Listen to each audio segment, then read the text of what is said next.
भगवंताला म्हणतात की हे भगवंता, हे भागवत ऐकण्याचा अधिकार कुणाला आहे? हे जे खूप नको वाजू, चांगला वाजू, असं आवाज येतो. त्याला सांगा ना.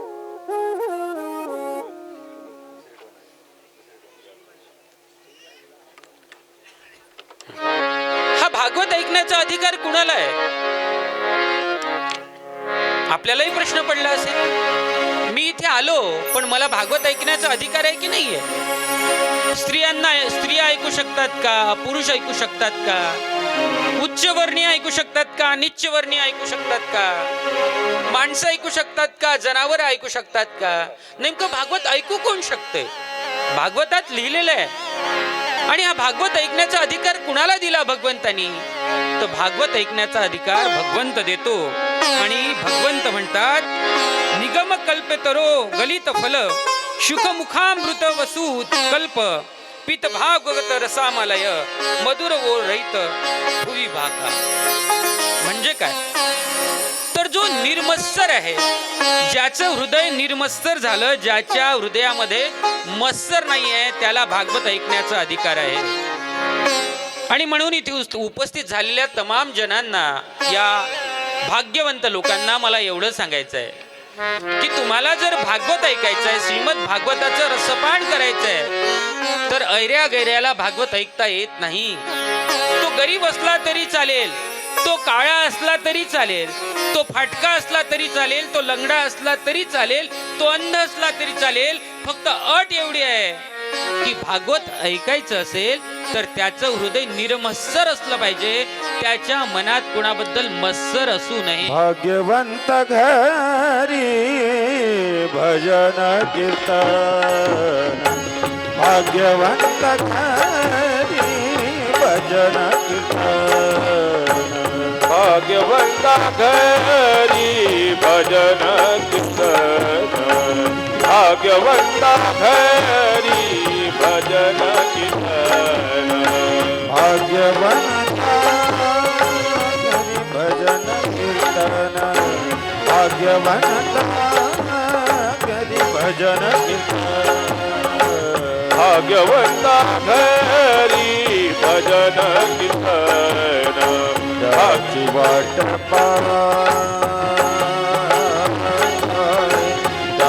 वाट पाहे रघुनंदन, भाग्यवंत घरी भजन कीर्तन, भाग्यवंत घरी भजन कीर्तन.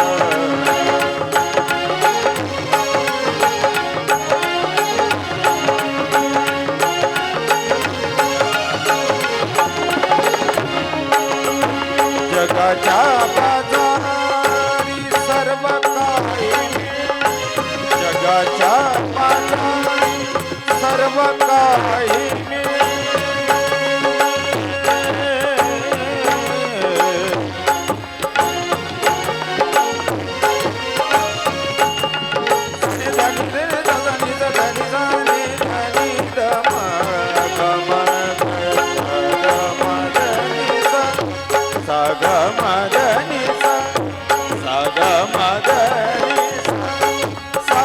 जगाच्या बाजारी सर्व काही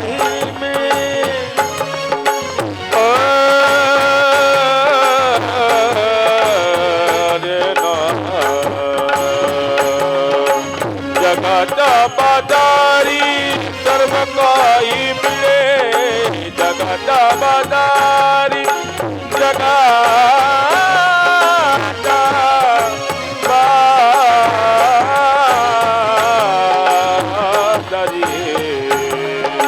जगा जगाच्या बाजारी सर्व काही मिळे, परी हे दुर्लभ संत जन, भाग्यवंत घरी भजन कीर्तन, भाग्यवंत घरी भजन कीर्तन, भाग्यवंत घरी भाग्यवंत घरी भाग्यवंत घरी भजन कीर्तन.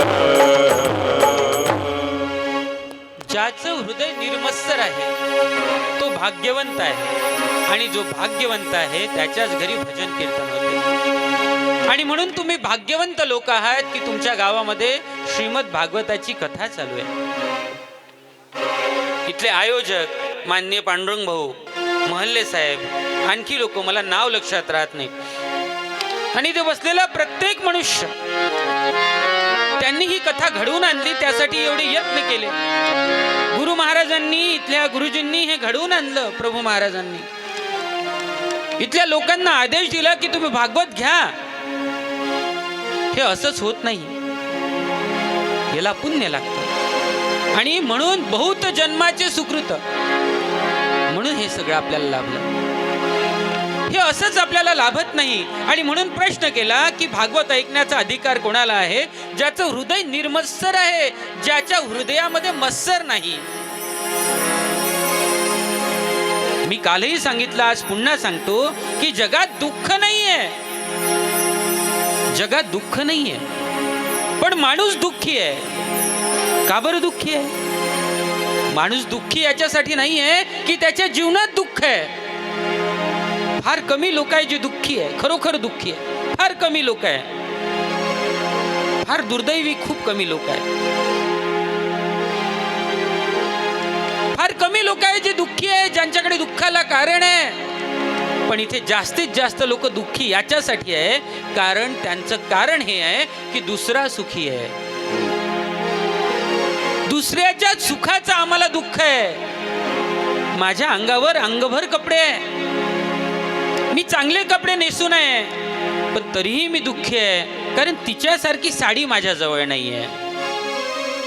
मला राहायला घर आहे, पण तरीही मी दुःखी आहे कारण माझं घर छोटं आहे ना त्याचं घर मोठं आहे. दुःखाचं कारण आपलं नाहीये, दुःखाचं कारण दुसरे आहे. का असावं असं? याचं कारण आहे मत्सर. भगवान बुद्ध जेव्हा घर सोडून निघाले तर भगवान बुद्धांचं राजमहालाचा त्याग भगवंतांनी केला. आणि भगवंतांनी जेव्हा आपला राजमहालाचा त्याग केला आणि भगवान बुद्ध जेव्हा निघाले ते कशाच्या शोधाला निघाले? तर भगवान बुद्धांचा शोध होता दुःखाचं कारण काय आहे.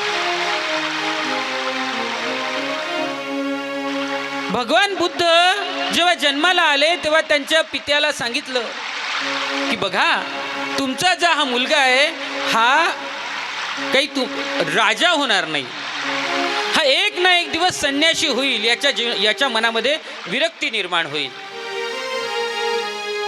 हा काही राजा होणार नाही, हा घर सोडून जाईल, साधू होईल, म्हणजेच हा जगाच्या कल्याणासाठी आपलं जीवन त्यागेल. आता खूप पंचायत आहे. लोकांना आपला पोरगा गुंड झाला तरी चालते, लोकांना आपला पोरगा बदमाश झाला तरी चालते, चोर झाला तरी चालते, पण लोकांना आपला मुलगा हा साधू झालेला चालत नाही. आणि सिद्धार्थ गौतमाच्या वडिलांना वाटलं की हा मुलगा आता घर सोडून गेला, मला एकच मुलगा आहे, तर माझा राजपाट कोण सांभाळेल? आणि म्हणून त्यांनी योजना केली की याला जगातलं दुःखच पाहू द्यायचं नाही, म्हणजे विरक्ती कशाला येईल. आणि म्हणून त्याच्यासाठी महल बनवण्यात आले. 3 ऋतूंचे 3 महल, हिवाळ्याचा वेगळा, उन्हाळ्याचा वेगळा, पावसाळ्याचा वेगळा. त्या महलाच्या बाहेर तो कधीच गेला नाही, तिथेच मोठा झाला. जगातल्या सगळ्या सुखसोयी त्याच्यासाठी उपलब्ध करून दिल्या. जगात जेवढ्या मोहमाया पाडणाऱ्या गोष्टी आहेत त्या सगळ्या त्याला दिल्या.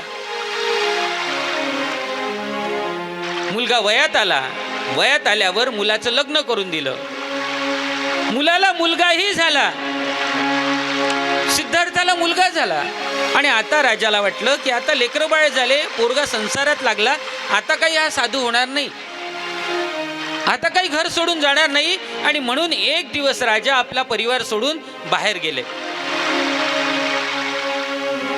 आणि तिच्या प्रधानाला सांगितलं की जर याला बाहेर जायचं असेल, याला फिरायचं असेल तर याला रोकटोक करू नको, याला फिरू दे. आणि ना अनावधानाने सिद्धार्थ गौतम हे घर सोडून निघाले. त्यांनी रस्त्यांनी जाताना बघितलं की रस्त्यांनी काय आहे, तर रस्त्यामध्ये एक बालक आहे. ते म्हटलं हा कोण आहे? हा बाळ जन्माला आला, याच्या आई वडील खुश आहे, आनंदी आहे. मग पुढे गेले, त्यांनी पाहिलं एक म्हातारा जर्जर झालेला त्याच्या अंगाला घाव पडले, त्याच्या अंगावर वळ्या पडले, तो वाकून गेलाय, तो दुःखी आहे, खूप रडतोय, वेदनेने तडपतोय. भगवंतानी विचारलं हा कोण आहे? म्हटलं हा माणूस आहे, पण हा आता म्हातारा झालाय म्हणून याला वेदना होत आहे. त्याही पलीकडे पाहिले प्रेत यात्रा चालली आहे आणि लोक रडतायत. जीवनातले हे सगळे दुःख भगवंतांनी पाहिले आणि भगवान बुद्धांनी जेव्हा हे दुःख पाहिले तर त्यांचं मन व्याकुळ होऊन आलं, कारण तो पवित्र आत्मा होता. दुसऱ्याच्या दुःखाला पाहून जो विव्हळतो तो पवित्र आत्मा असतो, त्याचं पूर्व जन्माचं संचित असतं. सगळ्यांना दुसऱ्याचं दुःख पाहून दुःख होत नाही बरं, हे लक्षात घ्या. मी बहुसंख्यक लोक असे पाहिले की ज्यांना दुसऱ्याचं दुःख पाहून आनंद होते, दुसऱ्याच्या दुःखाला पाहून त्यांना मजा येते. फार थोडे लोक असतात की ज्यांना दुसऱ्याचं दुःख पाहून दुःख होते. आणि आपण जर तसे असू तर स्वतःसाठी आनंद माना आणि भगवंताला वंदन करा. भगवंताला म्हणा धन्यवाद, तू मला असं हृदय दिलं की जे दुसऱ्यांसाठी तळमळतं.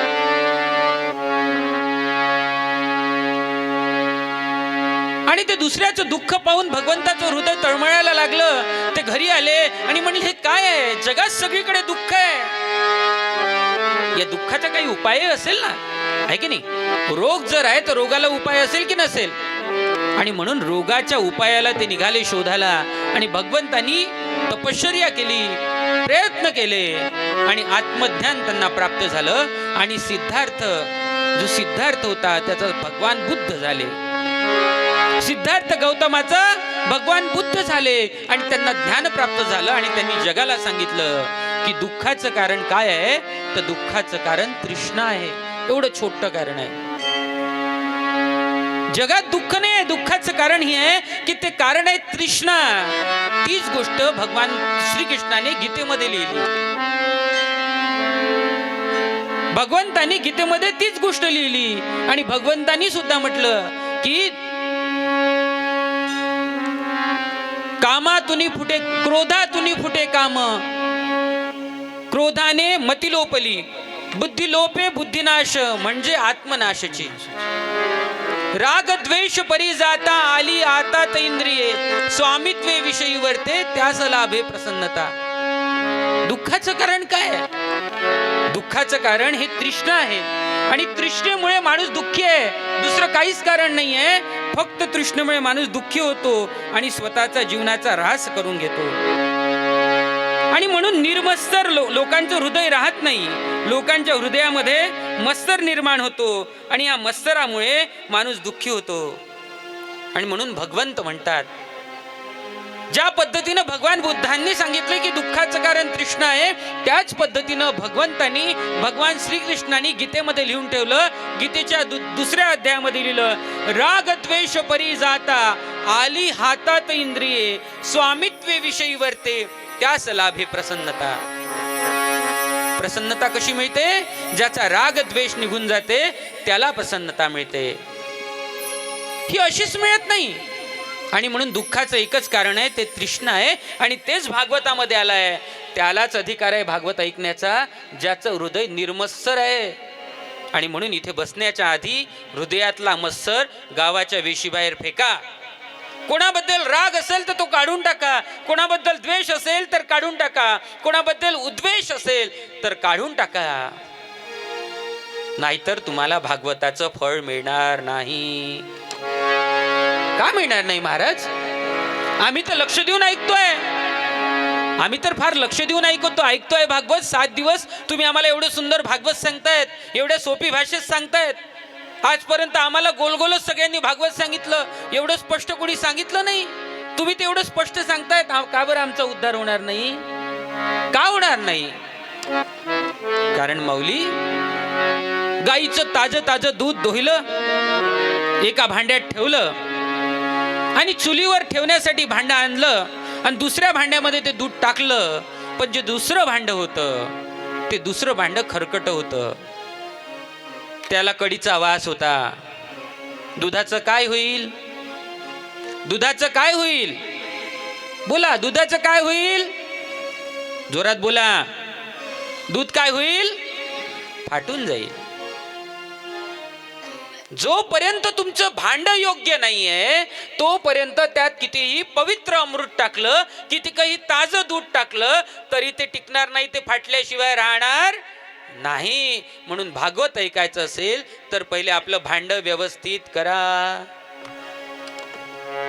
भांड म्हणजे काय? हे हृदय. भांड म्हणजे काय? हे हृदय. हे हृदय जोपर्यंत निर्मत्सर होत नाही, त्यातून जोपर्यंत मत्सर निघून जात नाही, तोपर्यंत भागवताचं ज्ञान तुम्हाला कितीकही मिळालं तरी तुमचा उद्धार होणार नाही.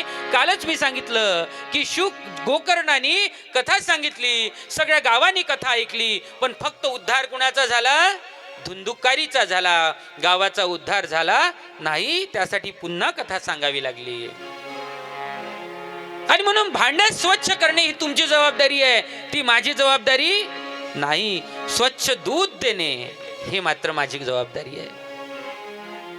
शुद्ध ज्ञान देणे हे माझं काम आहे, पण ज्ञान ते कोणत्या भांड्यामध्ये घ्यायचं ही तुमची जबाबदारी आहे. जर तुम्हाला मोक्ष पाहिजे असेल, जर तुम्हाला भगवंताचं दर्शन पाहिजे असेल, जर तुम्हाला भगवंतापर्यंत जायचं असेल तर माऊल्यांनो, मायबापांनो, आपलं भांड एकदा शुद्ध करून घ्या. तेव्हा तुम्हाला भगवंताचं दर्शन होऊ शकते, तेव्हाच तुम्हाला भगवंताची प्राप्ती होऊ शकते. अन्यथा तुम्हाला भगवंत मिळणार नाही. निर्मत्सर असावं हृदय. हृदय कसं सुंदर असावं, हृदयामध्ये प्रेम असावं. साने गुरुजी फार सुंदर म्हणतात. साने गुरुजी काय म्हणतात? खरा तो एकची धर्म, तो